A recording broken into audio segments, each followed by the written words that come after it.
I went in as business. Their business program is a real deal. I went in there. They started talking numbers, and You're out. Yeah, I went to go change it. You go to the MLB or the NFL, you're making millions. You don't win a gold medal in wrestling, you're not making money. You guys put in hours and hours and hours of work. You still have a cell phone bill. What is your perspective of like college kids getting paid? Welcome to the Josh and Erik Show. I'm Erik. I'm Josh. Hey, today we're going to give you an outline what it takes to be a college athlete, from recruiting to your training to your maybe potential NIL deals, which Erik and I never got an opportunity for that, Nope. right? Yeah. And to just being an athlete. You know what that takes in the everyday life of what, NAIA and JUCO, right? Yep. State champion, and were you state champ, all state? Or I anything? went to state a lot of times and lost. So. Okay, so what do? You know, you just got recruited to Labette, correct, in wrestling. Yep. 138 pounds is what you wrestle at. Yep. All state. Yep. So what does it look like to be an athlete in the wrestling world? I mean, it's more like a job now. Like in the beginning, it was fun and I really liked it. Now I'm in love with it, but it's grueling. It's hard. How hard is it? It's one of the hardest things I've done. Really? I wake up in the morning during the off season. I can eat breakfast. Just even that getting taken from me, I'm like, man. So explain that to us. So are you saying like when you're cutting weight? Is that what you're talking about? Yeah. So I mean.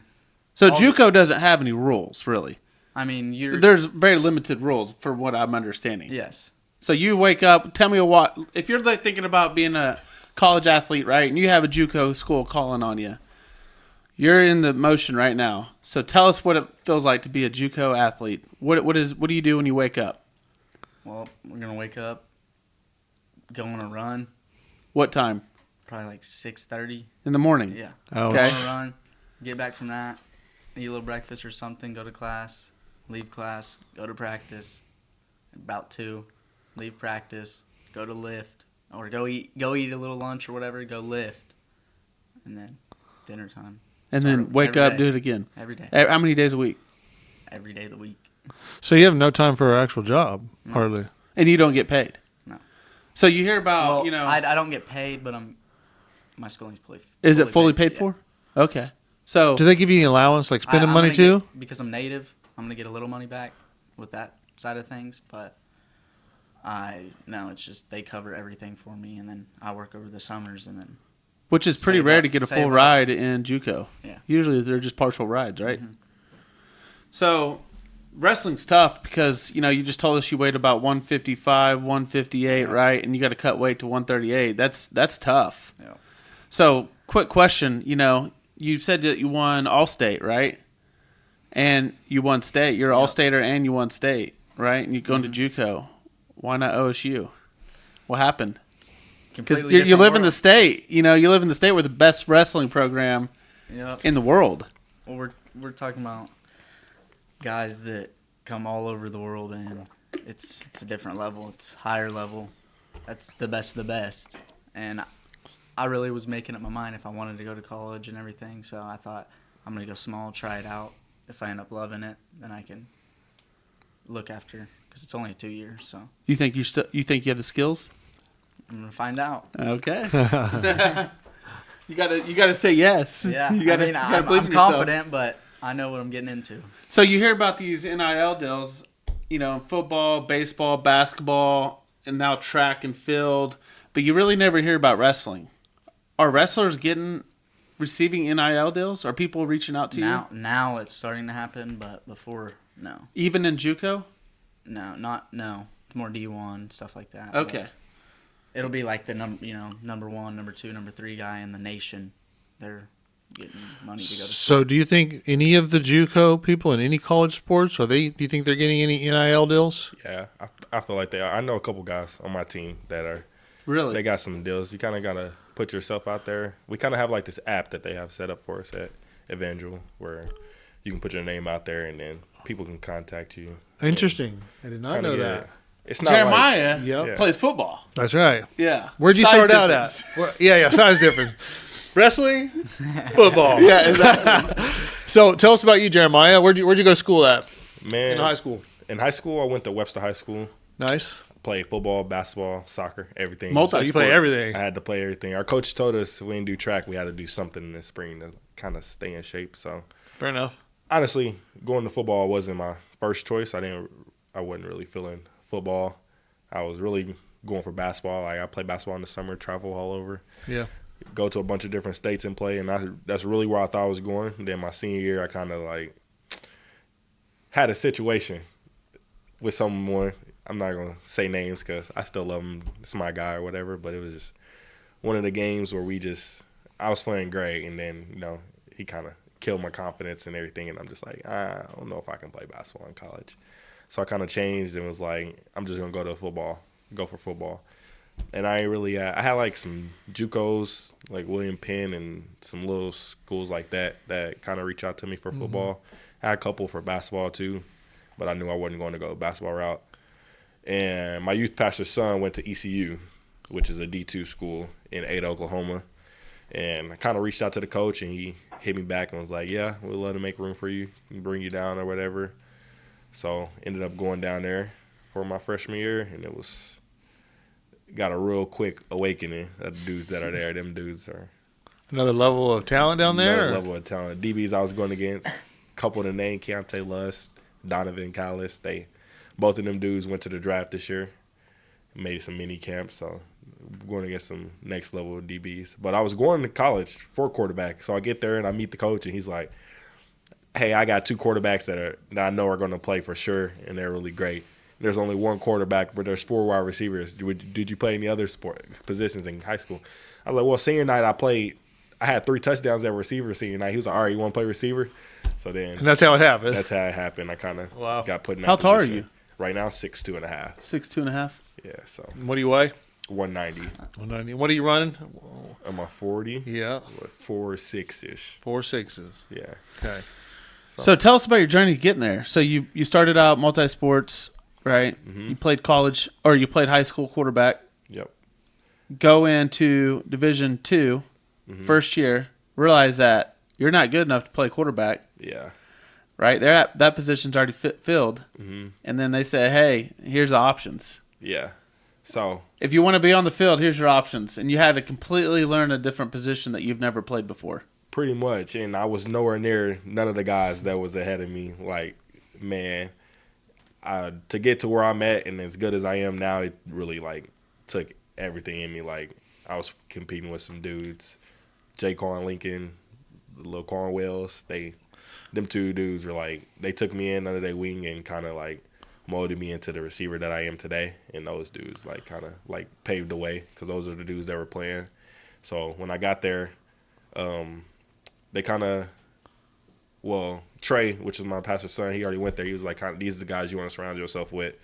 Get to know them. They'll help you like get through school and everything. So I'm getting there. It was like a big, real confident crusher. Like, I remember coming in after the fall camp was over, and I'm like, man, I'm never gonna see the field at all. I don't think I'll ever touch the field. I remember calling my auntie crying. I'm like, I want to come home. I don't know if I can do this. Like, it's like real hard. And then I remember like Link and Bowdell call me. They'll go get jugs, catches, and I was probably getting like 500 catches a day, and like just working on just catching the ball. Like, that was the biggest thing that we had to do. And then Link was like building me up every time, like making sure I'm in here. Like, you need to be doing this, you need to be doing that. Mm-hmm. Taking 500 catches a day. Making 500 catches, like not including drops. Like, Oh, they had you're- They to be catches. So Yeah. on the jugs. So how much when you hold on, let's lead into that. We asked him, right, about what you do, what your day to day is, right? Mm-hmm. So what was your day to day in college? Like, what's your day look like? At ECU, my day to day was definitely different from Evangel. So you wake up. No, fall camp schedule would be crazy. Fall camp, wake up at like 7, go eat breakfast. After that, got workouts or run. After that, you got meetings, then lunch. Eat lunch. After lunch, you go to practice. Practice from probably 5 to 4:30ish, 3:30ish to 5. full pads hitting. Full pads, yeah. Some days are full pads. Yeah, full pads. Fall camp, full pads for sure. Then get into some film, and film will be from you eat dinner after practice, 6 to 7. You got film from 7 to like 9:30, 10. Getting back to my room around 10, take a shower, then do it over again. 11, like, yeah. So, and I'm a big gamer, so going to that was like, I want to play my game, but like I'm like extremely tired. My body is killing me. And you also mentioned earlier before this show started that you have what GPA?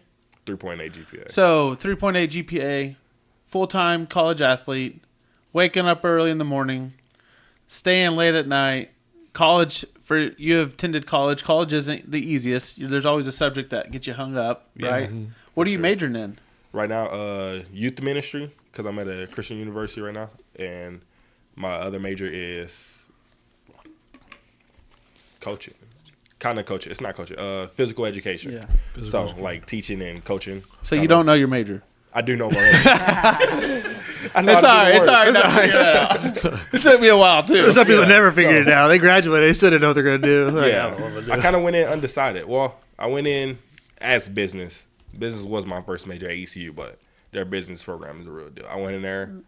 They started talking numbers, and I was... You're out. Yeah, I went to go change it quick. And I asked the other guys, I'm like, what y'all doing? They're like, you need to do kinesiology. It's like athletic training, coaching, easier. So I kind of took the easy way out. So when you start comparing yourself, right, now you switched from ECU, now you're at Labette? Evangel, right? And that you went from Division II to NAIA. Yeah. And for you guys watching, it kind of goes, and correct me if I'm wrong, kind of goes from JUCO to NAIA to Division II. Division 3, then 2. Or 3, 2, 1. Yeah. So. And 1's where the big dogs eat. That's where the NIL deals come in. That's where the major recruits are coming in, watching you play from all the NFL scouting people, etc. You're playing with the best. Yeah.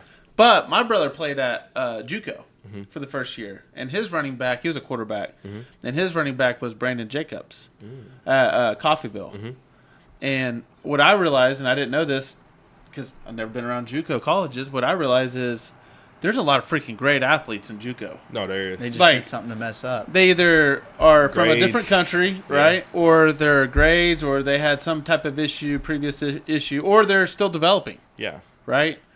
And what I'm hearing now is some college kids are electing to go JUCO to go, and then they're going to go straight to the combine or straight to the what's baseball? The draft. The draft. Yeah. And then wrestling's kind of different. My brother moved to OSU, which is a big Oklahoma State University, which is a big wrestling program. And OSU, or the wrestling world, is different because there's not really any end game. After college. It just kind of stops. You go to the MLB or the NFL, you're a quarterback playing in the NFL, you're making millions. Yeah. Well, there's not. You don't win a gold medal in wrestling, you're not making money. Yeah. Yeah. Which that's just crazy. You put all that time in, and it just after college, there's nothing left. It's kind of like interesting softball. Thought. I never really thought about that. There's nothing after those OU women that win. Degree you get. Yep. So I'm focusing on that. Yep.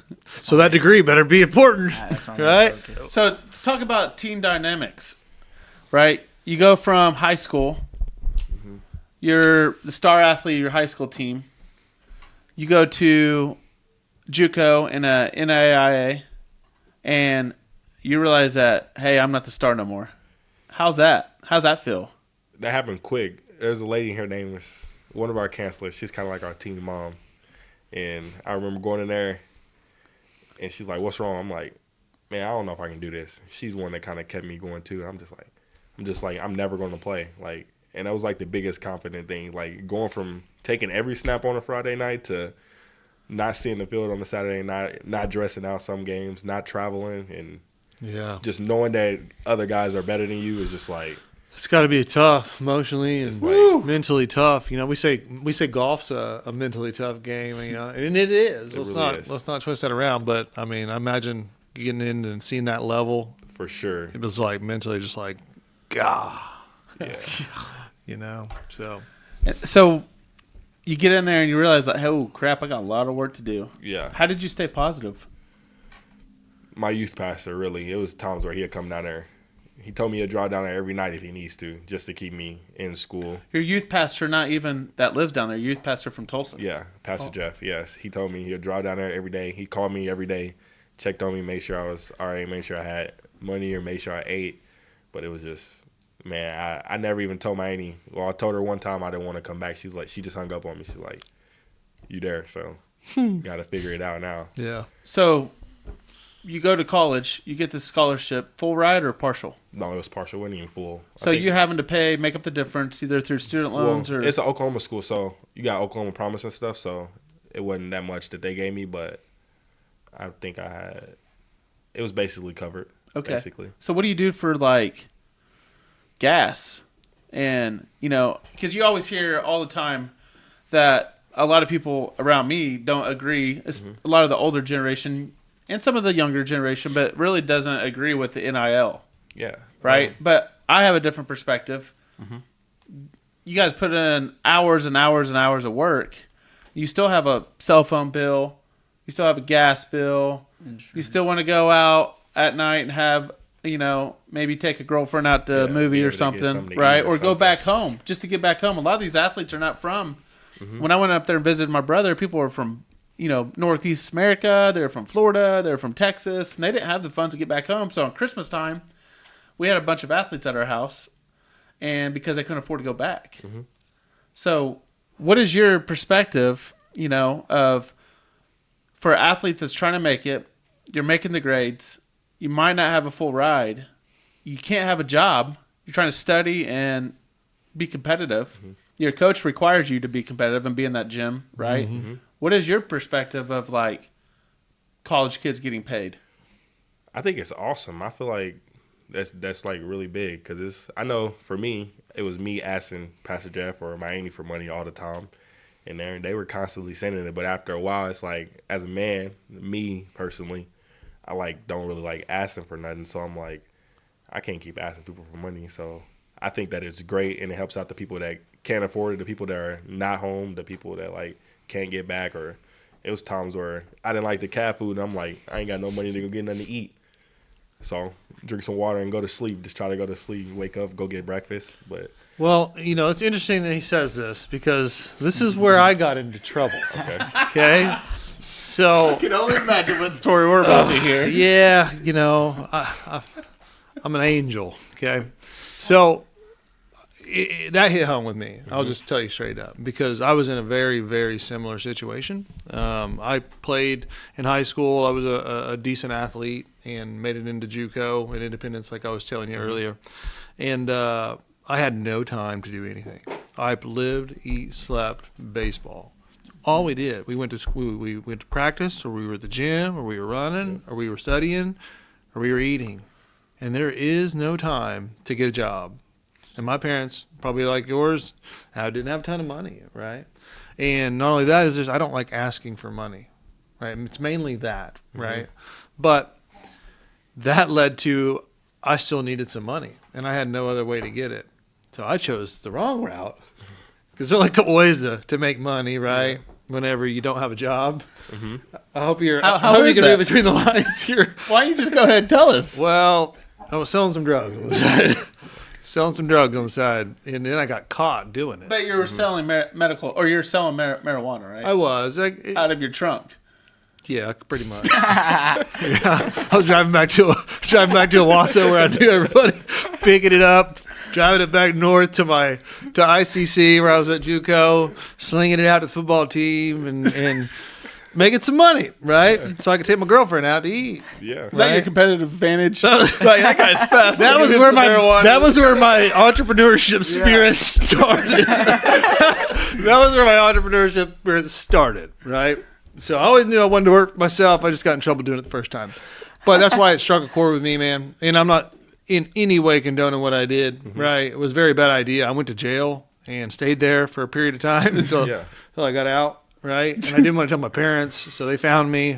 My dad, my mom was at the arraignment. It was a bad deal, right? So at the end of the day, right, that's why it struck with the chord with me is because you know, you really don't have any time. And I hope everybody understands that's watching is that if you're in collegiate sports, you don't have any time to do anything else.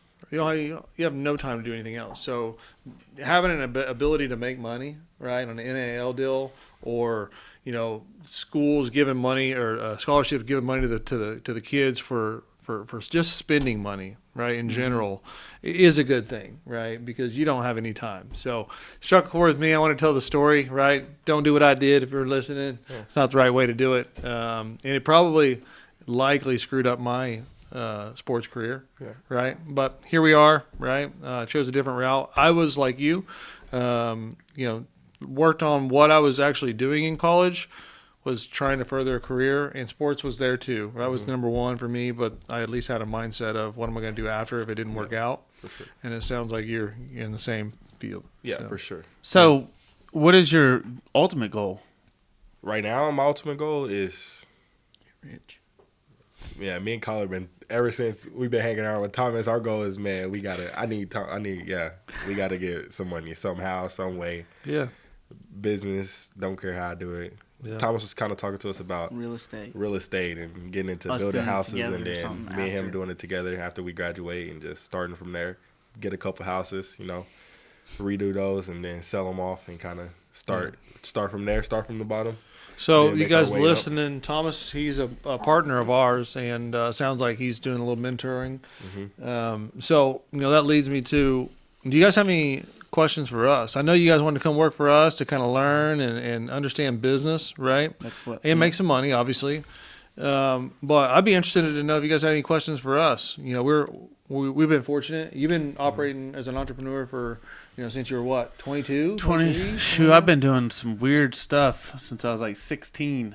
Well, yeah, like I said, I was an entrepreneur. I was an entrepreneur too at 19. I was selling cotton candy and snow cones and picking flower beds. And yeah, I hear you. Dabbing screws on roofs and hot shotting all kinds of crazy cars and working on offshore platforms and crazy journey. Yeah. I got a question. Yeah. So you guys got any business questions for us? Like whenever you guys started out, like in the beginning, and it was just smaller, like what did you guys do to make it expand? I think I'll answer this.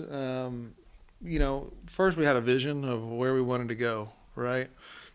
And then people is very, very important. So I figured out pretty quickly, right? And my story may be different than yours, but I figured out pretty quickly that I couldn't do it by myself. You know what I mean? And I'm kind of like an internal, like I'm better than you are. Just naturally, that's just how I am, right? No matter what. And gotta be. Yeah, you have to be in some capacity. But what I figured out, and it was the hardest lesson that I learned, was you can't do it all yourself. You have to be able to let go. You need to be able to trust somebody else to accomplish whatever goal it is that you're trying to get done, and accept maybe a slightly lesser version of what you could do, right? And still be okay with it. And move task and be doing something else at the same time, right? Is having that trust that, hey, this guy may not be able to do it just as perfectly as I can do it, but I'm going to let him do it. I'm going to trust him. I'm going to set up some management guidelines for me to quote unquote judge that individual, right? And coach that individual. And then that was kind of the inception. Is once I could get that in my head, is that I can only manage about $1 million, right, or $2 million, and then at that level, to get even further than that, you have to put people in place that are vetted and good at what they're supposed to do, and let them do it and let them eat, and then that frees you up to be able to continue on with your vision. Is that an easy way to put it? Yeah, I got it. I think a lot of it's just work ethic. I'm gonna simplify it. It's like sports. If I had 37 years old now, right? So I look at things completely different from when I was your age, right? Because when I was your age, I thought I was the best. In small town, I was a decent athlete, right? I had some good opportunities, right? But if you just break it down, if you're watching this is good advice. If you break it down and you're old like me and looking at two young guys like you, right? If you simplify the whole system, it's the small things that matter. I'm sure you've heard that from your coach. It's the small things that matter, right? Do the small things right, right? It's pretty simple. If you're playing baseball, playing golf, playing basketball, playing football, the sports are irrelevant. Wrestling, right? If you show up every single day, right, and you are humble enough to understand where you need to improve on, and you listen to your coaches, and you eat right, and you show up in class, and you do that over and over and over and over again, when you wake up sore or you wake up broke and you feel defeated and all these things that go in your head, right? Broke. We've been broke too. right? And you continue to show up, great things will happen. But you have to put in the practice, right? If you're putting the practice in the on the field, off the field, in the wrestling room, off the wrestling room, like Eric and I do in business, that will 100% translate to what we're doing business or whatever you decide to do after college. We laugh about it all the time. If we had to do it all over again, I'd hit a lot more golf balls, and I'd hit thousands of them. You said you took 500 catches a day, actual catches a day. Why if you did 1,500 or 2,000? Or 3,000 a day. Mm-hmm. How much better do you think you'd be? You're getting 4 or 5 times the work. Same thing with Eric and I. We talk about it all the time.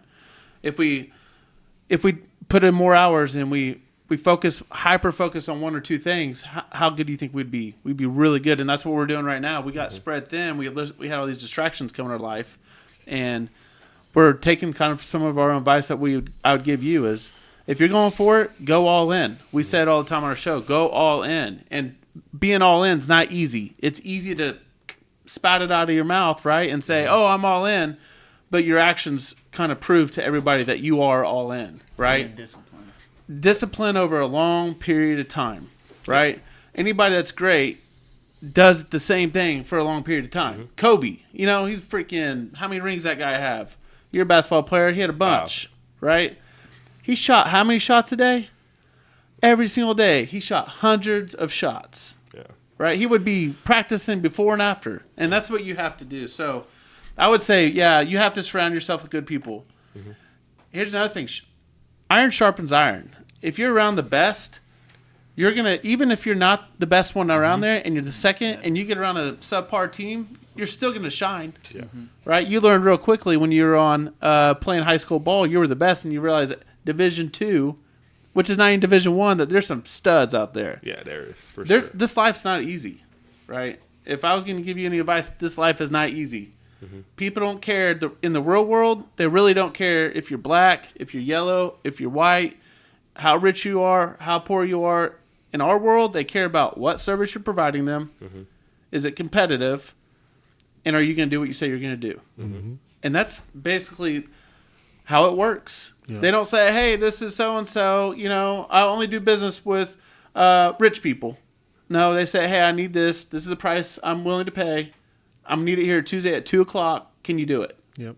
Right? And basically when your coach puts you in for the game or puts you on that deal, he needs you to win. He needs you to catch that ball. He's going to say, you're going to play wide receiver. I'm going to need you to catch the ball, right? You're going to do this little out route, and you're going to have to make it happen. That's big, yeah. Yep. Coach Hep, our head coach, always talks about details and just the little things and going the extra mile. I didn't take it serious. I think the biggest thing, like what you said it, right, but it is a very big separator. In complacency kills, but it's discipline, man. Like you're saying, stick to the basics. It's discipline in anything that you're doing. If you want to be good at it, like you got to be disciplined. Like at night, that's why I was laughing about it. You like the game. I do too. Yeah. And at a certain point, you're like, I've spent an hour a day, right, for 7 days a week. That's 7 hours, right, a week.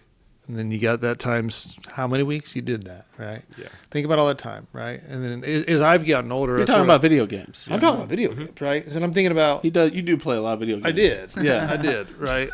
But I think about that as I got older, right? And I just want you to know this is that I think about that when I got older, and I'm like, well, what can I do with that hour of time to better situate myself to make more money? Or to grow in this capacity. Mm-hmm. It may not be in business. It may be right now it's in language. I'm trying to learn a different language. So instead of playing games at night, I'm working all day long, right? And we leave here together, 6:30? Pretty much every night. Every night, right? And when I get home, I'm religious. I put my kids down.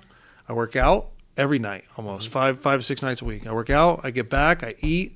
And then I study for another hour on my Spanish, just because I want to. Hey, give us a Spanish word. Hola. That's all you learned? Gracias. Golly, you're not going to be my interpreter. Hey, dinero. No, I have. I've started, and I'm better than probably what I'm saying. But at the end of the day, discipline and knowing where I want to go and trying to just better my own self, right? Whether it be in sports or in knowledge, in business. I just think people are weak. minded. Mentally. For sure. They're mentally Mentally weak. You know, it's all right to cry and call home. It is. That's why you have a home, right? It's all right to go home. There's been times I remember sitting on my desk on Granger Street in Broken Arrow when I first started my porta potty company. I had tears dripping down my eyes. I'm looking over there at my wife and looking at my newborn baby and my nice house I'm sitting in, and I have no money in the bank to pay the payments. Yeah. You know what I mean? And my wife's in school, and I'm like tears dripping down my eyes, wondering what I'm going to do. And you just have to keep on pushing, right? There's going to be times like that, and you need your good support group. Eric's one of mine, and I got a good brother, and I got a good family. But put yourself around good people. They're not going to tear you down. Yeah. Because there's a lot of weak people. When the times get tough, I've seen it around our business a lot. People they make excuses. Why they didn't show up on time, why they didn't stay late, right? And then they still want what you have. Yeah. Right? But they don't want to put that work and the time in. And let me tell you something. This world is not fair. And anybody that says it is, they're going to have a rude of awakening when they get out of college, if they make it. It's not fair. Yeah. Right? Everybody has a different start and a different path and a different journey and different obstacles. It could be health, it could be money, it could be finances, it could be a lot of things. Right? It's not fair. But in America, in my opinion, there's a lot of freaking opportunity here. It is. Right? We come from a small town. I graduated 30-something people. Right? Eric graduated from a larger school. About 500, 400 or 500, Owasso, yeah. There's not a lot of recruits driving to Hominy, America. Yeah. Now, granted, we just had a top 15 athlete, NFL draft pick, Zaven Collins, come out of Hominy. Okay. Right? But there's just not a lot of people coming out of Hominy. So you really have to make a big impact. Yeah, and that's kind of what we thought was interesting. The difference between when we were in college and high school is that there was no NIL, right? If you were going to get seen, they had to show up. They had to go drive or fly to you and watch a game, or there was no social media, right? Which is a great thing, especially for athletes, is getting known and doing that correctly. And it's a thing now. Well, right? it's scary too because you just told us Ollie Gordon just got arrested last night. Social media. It's a good thing and a bad thing. You're on camera. You got to watch what you say more than you ever have in your life because For sure. you're a person of influence now. You know, people know who you are in these little small towns. Yep. And then you mess up, they're going to start taking that check from you. Yeah. Oh, yeah. Exactly. There's It's going repercussions. to disappear. That's what's going to happen. Versus when we grew up, we didn't have. I think we had MySpace or something. Yeah. Was it? Huh? Was it MySpace? We had or Facebook too. Facebook just later started. on. Yeah, Yeah, Kick. but Yeah, I Kick Yeah. too. What's Kick? Oh, they didn't have It's like Kick. an app Okay. just like that. Kick was like, it was like a 1 year thing. 1 year Yeah. thing. Then we got Snapchat. So yeah. It was like a Snapchat, I remember It was Snapchat. like I still a- learn how to use Snapchat. Yeah. Yeah. So, yeah, I would say my opinion, my advice to you is just keep pushing it. Right now, while you're trying to be go try to do Division I. You're at JUCO, that's why you go there, right? I looked at a couple other colleges too, and I actually went to UCO and spent the night UCO there. has a great wrestling program. And I spent the night there with the wrestlers, and I'd be in so much trouble if I went there. It was one night. I made up my mind. I was like, I'm not doing that. I'm talking about all these guys that are great athletes, think they're the best of the best. Well, they are. And yeah. They're good. Yeah. Yeah. So So what you other mentioned questions? something that you might try to go to Division I. yeah, for sure. Well, at least that's the goal. You think you're good enough? I'm going to get there. That's the goal. I want to get All-American this year at That's what I Evangel. was saying. I don't think I'm good enough yet, but I think that I can be good enough to do it yet. Yeah. I see I myself feel like there, I not can yet. compete with guys. Like, I always had that mindset that even if you're better than me, as long as I just work harder than you, I just need an opportunity. Just one. Give me the opportunity. I won't let you down kind of person. I kind of like always believe me a in shot. myself and just know that if I got that opportunity, that I'm what gonna I would take do for sure. And it's kind of like a faith thing too. I'm like, if it's God's will, if he does his part, then I think I owe it to God to do my part.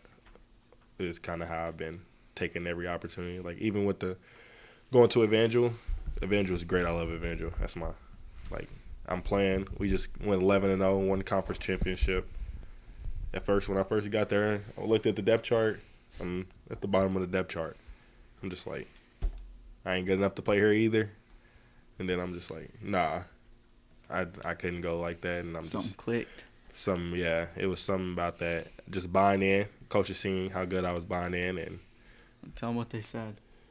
which coach? The coach asked him, the first day or whatever, he walked up and he said, "Who are you?" Yeah, like Who am I? yeah. Then I went and had a great practice that day, but it was just like the motivation, the factor of just like not being where I want to be, kind of thing, and just being able to go out there and compete with those guys that are there, trying to be like Dylan Hester. He's our best receiver. He's our go-to guy. My goal next year is to be in the position that he was in. Where's he at now? He could have won D1 if he really wanted to, if I'm being completely honest with you. He's probably the best receiver. He's the best. He's him. Like he was really good. Offensive player of the year in the conference. But he just got married. He's ready to start life, which is great for him. But if I get that opportunity, you're going to the next level. That's the goal. Yeah. It's funny how though in different levels, right? We're trying to take our company to a different level, and anytime you go to level up, you just kind of hit the reset button. It is. You're playing in high school. You're at that level, right? You're the best. And We're JUCO right now. Yeah, we're JUCO. Yeah, but we're trying to go straight to Division I. We're trying to skip a few steps, right? And we're realizing really quickly that we got to get tuned up. We're not in shape enough right now, and there's going to be a lot of things and a lot of hours that we're going to put in this business to get to Division I level atmosphere or NFL level in our world, if you want to speak that way. But and what I mean by that, like these guys, what we think we're putting long and hard hours in, that's just a normal day. They don't talk about hours. They talk about visions and implementation and money, and they're dealing with a different level of everything, really, from all aspects to balancing family. You know what I mean? That's a big deal for Erik and I. We got young kids and a wife that wants us to come home for dinner, and we also have these big goals and aspirations. How do you balance all that? You know what I mean? You have to balance life with your goals, especially when you say "I do" at the pew, right? Yeah, for sure. So we're learning that too, and it's our advice to you is it doesn't get any easier. Right? If you don't hit all your goals in college, and then you graduate college and you go into the business world or whatever, and you want to be the best in those worlds, and you want to continue to level up, it's not easy, but it's a fun journey because you can do it. You have to have that chip on your shoulder, right? There's been so many people in my career that have told me, "Do you really want to do that? Are you sure you can do that? Are you smart enough?" Man, I don't know about that idea. There's already a lot of people that are doing that. That might be too hard. Do you have enough money? Why are you doing that? You have a college degree. Why are you going out sucking porta potties? Believe in yourself.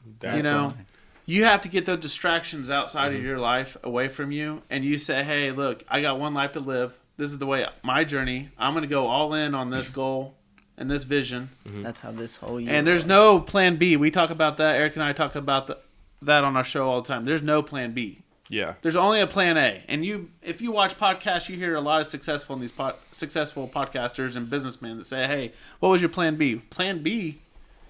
What plan B? Right? Plan B is for losers, and I agree with them. So we're in that phase right now where we're hyper focusing on our business, and to be honest with you, you had to make some really, really, really tough decisions.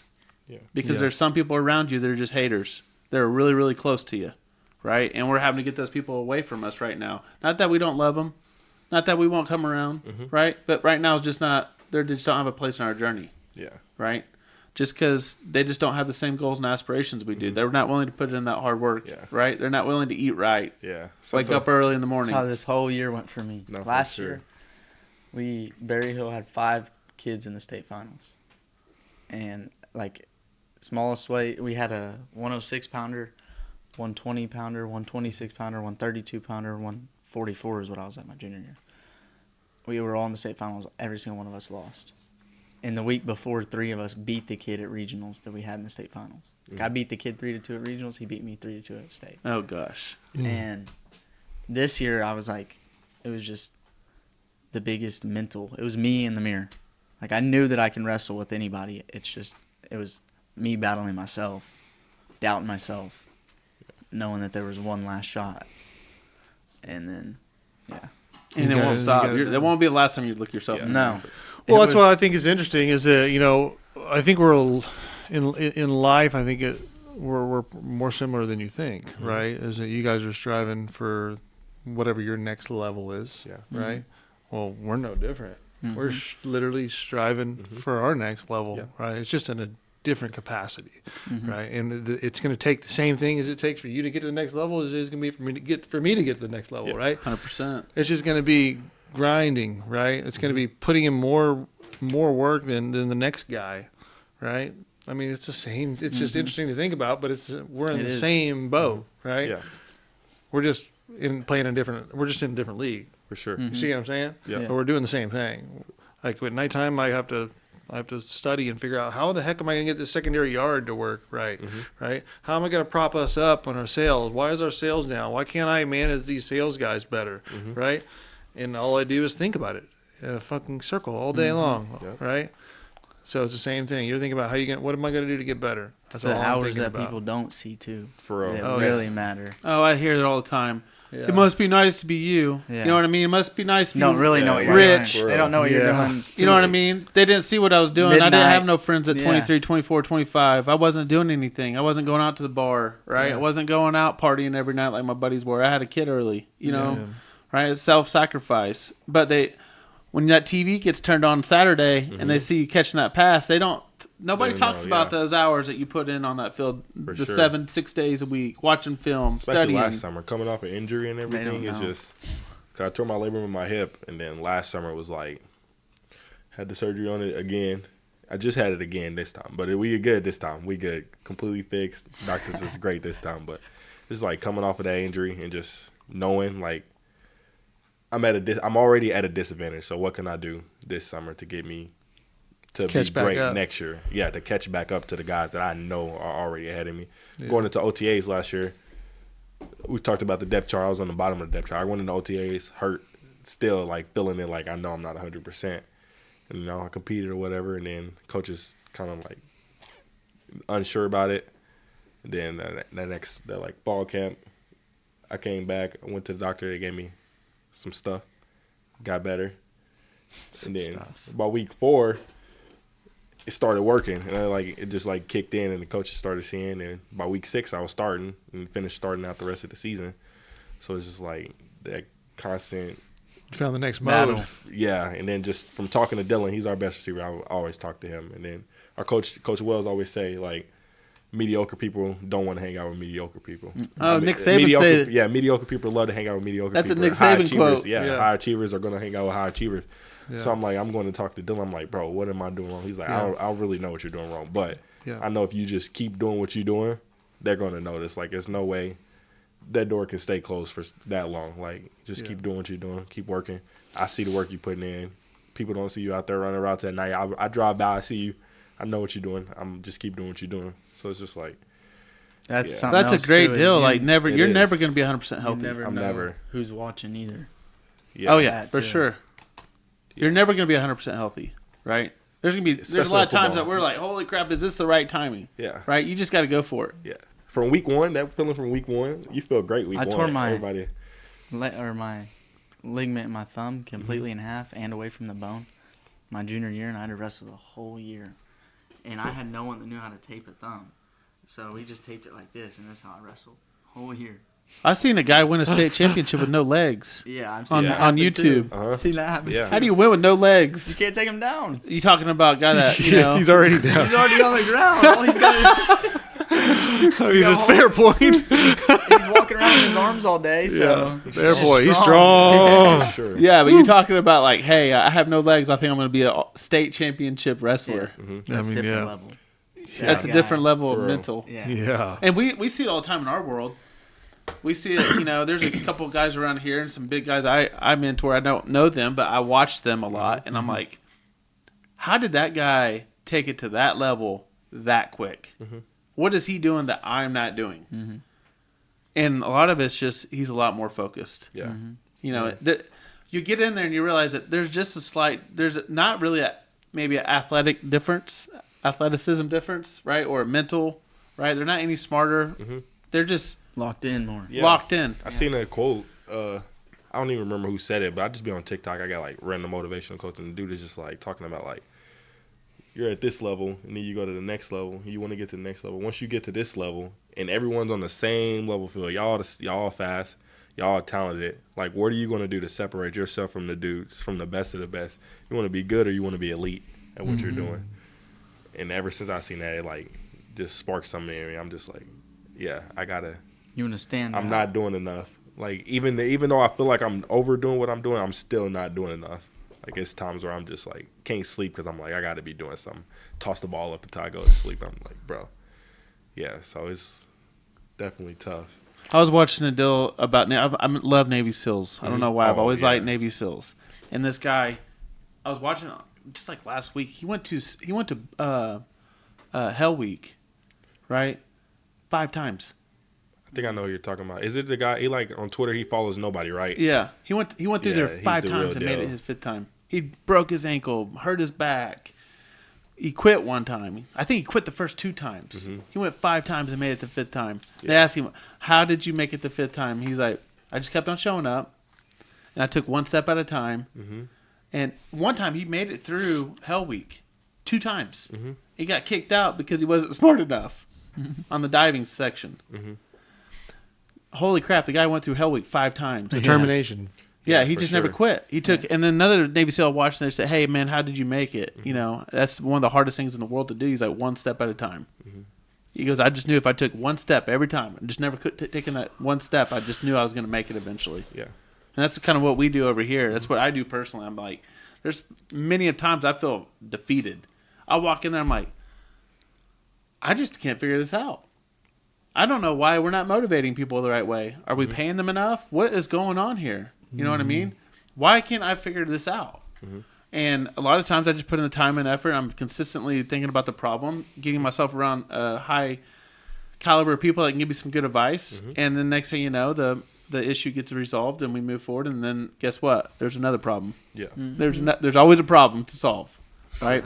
And they actually get more difficult. Yeah, that's what we talk about all the time. Is that if you want to know what it's like to live in the shoes of an entrepreneur, there's always problems going on. And you have to be able to deal with them and move on and not let it screw your day up. Yeah, affect you mentally or anything else. You just like, oh, nope, got another wreck today. Okay, well, how bad is it? Everybody okay? You know, and add to the list, right? Whatever. Yeah, it goes 175,000. Yeah, or right. Whatever. Yeah. So that's interesting. Well, those are some good questions you've had so far. You know, you have any other questions at all for us that may help you and what you got going? No, other than I don't know. No? All right. Y'all talked about, I got a question. Y'all talked about kind of like the adversity. Y'all didn't really talk about it. Y'all kind of talked about it. Y'all hit on it just a little bit, like just like the adversity part of like facing things like as a business and like just in life in general. Like what was like y'all motivation to get through the adversity that y'all face? Because I know for me, it'd be like my motivation has always been I can't fail. I got people depending on me. Mm-hmm. So my motivation is pretty simple. It's always been money. That too. Yeah. Right? So for me, I always wanted to be rich. Mm-hmm. And I'll just be blunt. Right? There's some things out there I've seen on TV I wanted.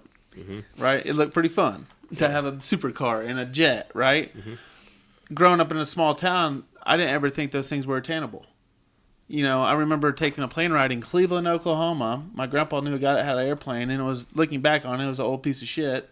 Probably shouldn't have been up in it. But I got on the airplane, and I said, this guy's rich. Mm-hmm. You know, and seeing people drive nice cars, seeing these big homes. You ever drive through these neighborhoods, and you're like, what are these people doing? Yeah. What are these people doing that my family's not doing? Mm-hmm. Right? Seeing these guys you hear about all these guys making all this money, growing up from a small town, you know, and a lot of my friends lived in trailer homes or, you know, government-assisted housing. I grew up in a pretty poor area, right? My mom was a school teacher, so we didn't grow up rich. So I wanted to be a school teacher. You did? But I want to be rich. You can be. My grandpa, he made a good living for himself, and he's been on this show, and he started out as a school teacher. With a business degree. It's a tough route to be. It's a tough route, but my point is, mine was a pretty simple thing. I wanted to be rich. I was willing to self-sacrifice pretty much all my time, all my energy, and my pretty much anything that I had to overcome, I was willing to self-sacrifice. Right? I to the point where I was sucking out shitters. I remember, and he knows this story. I was in Bartlesville, Oklahoma. Just bought my first company. Right?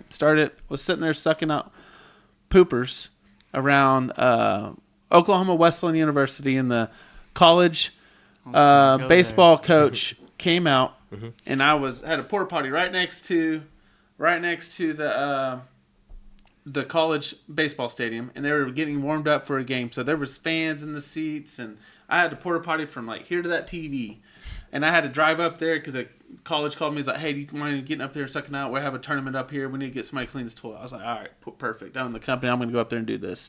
So you had to drive down this walkway, and they were getting ready. They were in a huddle right there by the home plate, and my toilet was like 20 feet away.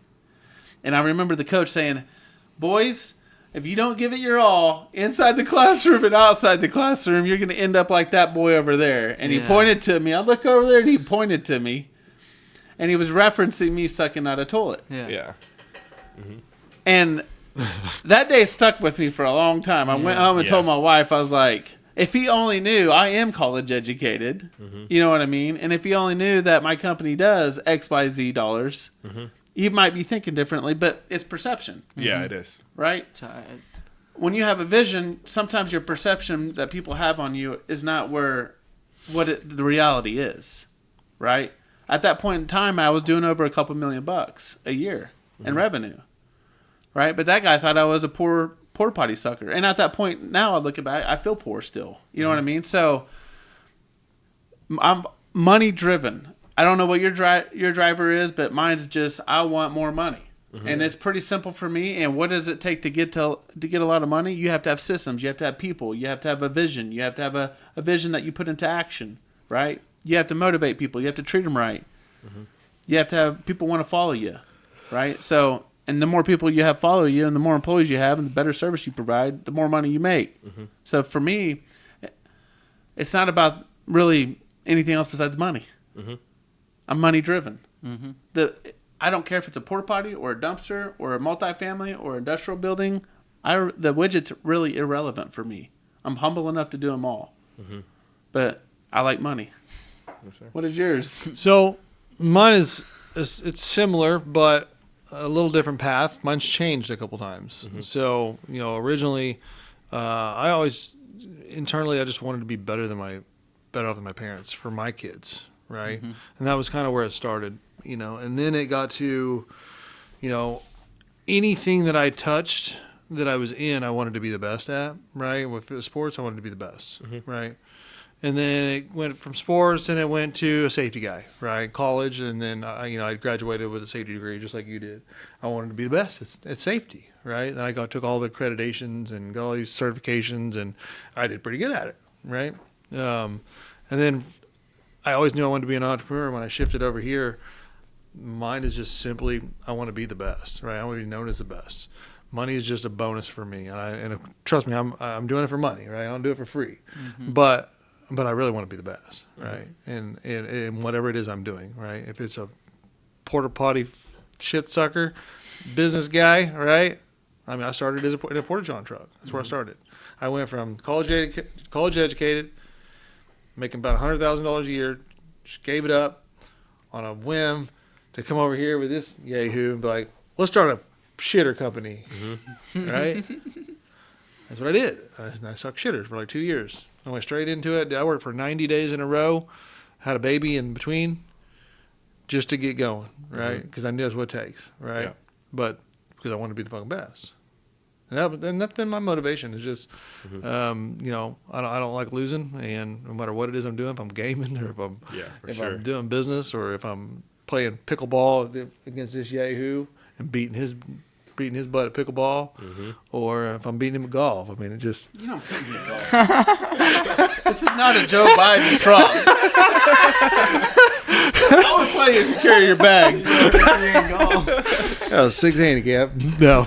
That's been my motivation. I just, like I said, I am money motivated, but let's get that straight. But for me, it's more of just internally, I want to be the best, right? Whatever it is I'm doing.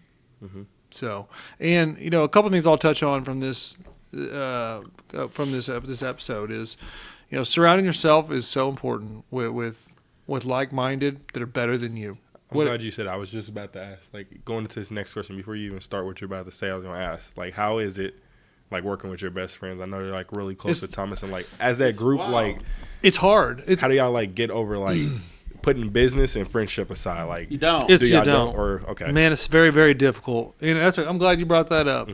Is because I'm working with a personal friend of mine who's doing some contracting for us right now. It's very, very difficult. I've been around one of our partners here. Owns more than this than I do. Okay, and he was working for me, right?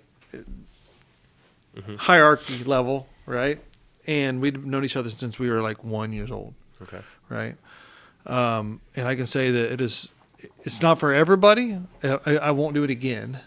Working around my friends, if I'm being honest, it's very, very difficult. Okay. Because I tend to, and I don't know if I'm different than everybody else, but I tend to sugarcoat things a little more when I've had a long relationship with them, or maybe give them a couple inches that I don't give somebody else. And when you're in the position that I'm in, you can't really do that because everybody sees it. Yeah. Right. And those inches might be the difference between you making it to the next level or staying there. Yeah. Or staying where you're at. Right. So that is probably something that some people can do well and go great, but a lot of people cannot, and it's very, very difficult to do that. To bring friends along with you. But however, I will say, if you can find one, right, that you share, and the most important thing is you have to share the same goals, right, of where you're trying to go, right, and being assertive but yet passive on different things depending on the situation. But at the end of the day, I've told him this more than once, is that if I was doing this by myself and I didn't show up with him, right, and having somebody to bounce ideas off of, if I'm feeling like shit, I'm going to call him and be like, man, this just ain't working. He's going to build me up, you know what I mean? Or whatever, vice versa. Is that I don't know if it would be the same for me, personally. So I'll say it's very, very difficult, right? But if you can do it and you can find the right individual with the shared values and ethics and beliefs and goals, then I think it can be a game changer.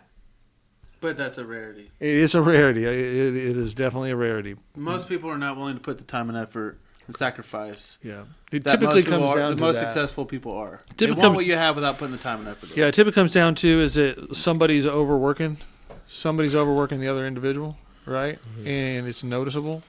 And they don't feel like they get a fair shake at that point. I'd say don't do it. See? He's pretty hardcore about it. I'd say because he's had some harsh challenges just like I have. I'm running through hard challenges right now. I've had some family members, some friends I developed over business, right? And I would say don't put yourself in that position because we're trying to level up, right? These guys don't care about family when you level up to the world that we're going into. They don't care about your emotions. They don't care about your excuses. They care about rate of return. And they give you money and they expect a rate of return. And anytime you let something like that come in between you and that rate of return, you're no longer going to be there. Right? So I would say just don't do it. I would say have your own vision, hire the people, motivate them, treat them right, put them on your team, incentivize them, and move forward. But from my experience, it's Eric and I got lucky. You know what I mean? In this relationship and everything, and don't tell me we have challenges too. There's been things that I just totally disagree with him on, and I got to trust and love on him and be like, okay, man, I'm trusting you. One of them was temporary fence.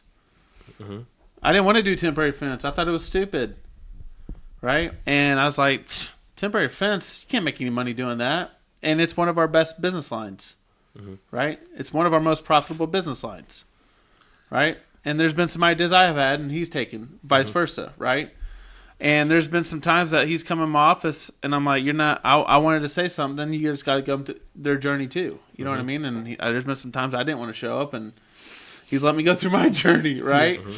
He quit drinking. You know, that's a big journey. You know what I mean? There's been some times I'm like, "Hey, dude, you're drinking at like 8:00 in the morning." That's probably not a good thing, brother, when you're trying to run a multi-million-dollar company. Yeah. You know what I mean? So I would say just don't do it, because there's gonna be some times, and if you're really trying to level up around you, you're gonna have to be cutthroat. You can be cutthroat and do it, ethically. You can be cutthroat and you can do it the right way. But if you're getting in a really competitive environment, they don't care about you and your name. They're gonna win, right? You get in a foot race with somebody, they don't care that your dad was Usain Bolt. They just know that you're in that race and they're going to try to beat you. Yeah. Right? And that's the mindset I have. Like, if I'm going to play golf with Eric, I'm going to beat him. Right? Luckily, we're on the same team in the business world, but I still want to beat him. Right? Amen. Just being competitive. Alex over here puts TikToks and all this stuff on there, and I'm like, I got more views than Eric. I know he looks at it. Oh, yeah. Right? Yeah. So, competitive literally in anything that we do. You have to be. We go out there and play pickleball on our pickleball court out here. Eric wins most of the time. Drives me freaking nuts. Yeah. I want to kill him. Sometimes I really want to just beat him in the head with that paddle when I walk in there and I have to shake his hand and act like I like him. I don't like you for like at least 15 minutes. Yeah. I'm sweating my butt off out there getting beat. But Same then I thing. have to come back and put him on the golf course and put him in See, place. everybody finds their niche. They're going to have challenges if you bring your best friends or your family in your life, in your business world, or anything that's really it's going to require a tough decision. They can skew it, right? And I was actually having a conversation with my grandpa on the way into work today, and sometimes I call him my grandpa at least once a week, but in this conversation, I've been stewing with a few things, tough decisions I'm going to have to make next week after 4th of July, right? And he was like, one thing he hit home on me, and he doesn't know anything that's going on. This guy's 91 years old. You know what I mean? He's going to go to the hospital with my grandma because she has some kind of kidney issue. So he was like, you know what's the difference after watching you, Josh? What's the difference between you and most people that don't make it? You're willing to make the tough decision. And I was like, how in the heck did he know when to say that? He's like, I've seen you make some really tough decisions. And that's from firing people to shutting down business lines to humbling yourself, sucking out toilets, but making the tough decision, right? Showing up early, that's not always easy. As simple as just waking up is not sometimes the easiest decision. There's been some nights, Eric and I had wild nights, and I still wake up at 7 o'clock in the morning and show up to this office and act like nothing happened, right? So making the tough decision, and if you hire the family members and you have best friends around you, it's tough. Might lose that friend. You might not have a friend that you had your whole life after this whole thing's done. Yep. Right? So if you can consciously accept that and go into business with him, knowing that he may not be your friend anymore at some given time, then As long as he's rich. go for it. Well, I mean, money doesn't. Money is nice, Yeah, but it doesn't fix those problems because it does weigh on you, right? You gotta be happy too. Yeah. You got to be happy. So, well, let's end this show because I got 11. It's we got to talk to you about fuel company at 11 o'clock. So we appreciate you coming on. Yeah, man. We know that you're trying to go D1, right? You're trying to still figure it out. Your first year in college, JUCO, one of the hardest places to play sports. Don't do what I did. Yeah. I'm not. Don't deal drugs in the back of your trunk. Back of your trunk, please. That'd be good. Yep. So push it. Don't ever give up. Put yourself around like-minded people that are better than you, right? And then that will translate, in my opinion, that will translate into if you decide to go business or somewhere else, you'll be hyper-competitive over there. But hopefully I see you with the Cowboys jersey on. Hopefully. I'm a Cowboys fan. I got you. Hopefully I got a lot of decisions to choose from. Yeah. Hopefully it's Cowboys. So stay tuned and like and subscribe and follow us on all the other platforms, TikTok, Instagram, Facebook, YouTube. That's it? Okay. Talk to you later.